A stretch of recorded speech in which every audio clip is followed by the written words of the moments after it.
আসসালামু আলাইকুম।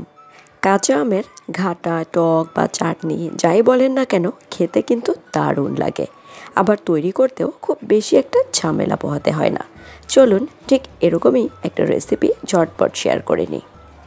কাঁচা আমের এই চাটনি বা ঘাটা তৈরি করার জন্য মিডিয়াম সাইজের একটা কাঁচা আম খোসাকে সিলে নিয়ে এভাবে লম্বা লম্বা করে টুকরো করে নিয়েছি। পরিষ্কার করে ধুয়েও নিয়েছি। আপাতত আমগুলো এক সাইডে থাক, পরবর্তী স্টেপ শেয়ার করে নিই। এই চাটনি বা ঘাটা তৈরি করার জন্য আখের গুড় লাগবে, তবে চিনি দিয়েও এটা পারফেক্টভাবে হবে।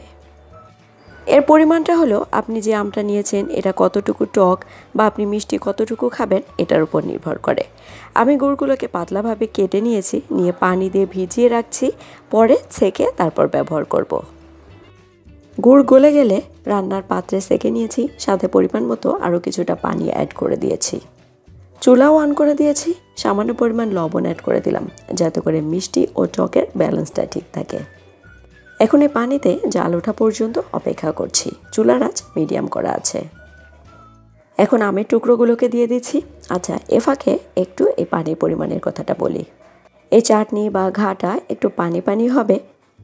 আবার এই আমের টুকরোগুলো সিদ্ধ হতে খুব বেশি একটা সময়েরও প্রয়োজন হয় না, তো সেটা বুঝেই পানির পরিমাণটা দিতে হবে। ঢেকেও দিলাম। এটা হলো 7 থেকে 8 মিনিট পরের অবস্থা।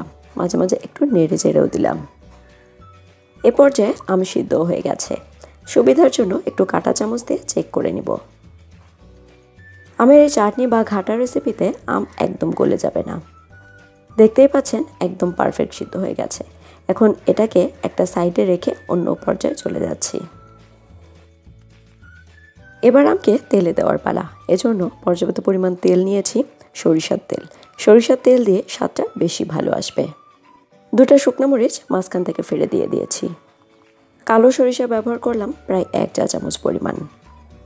চুলার আঁচ মিডিয়াম করে একটু নেড়ে চেড়ে নিচ্ছি, বেশি ভাজলে আবার খেতে তিতা লাগবে।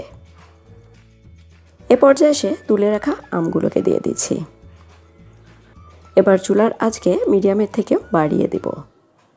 পানির পরিমাণটা এর থেকে খুব বেশি টানাবো না। চুলার আঁচকে বাড়িয়েই একটা বলক তুলে নিব।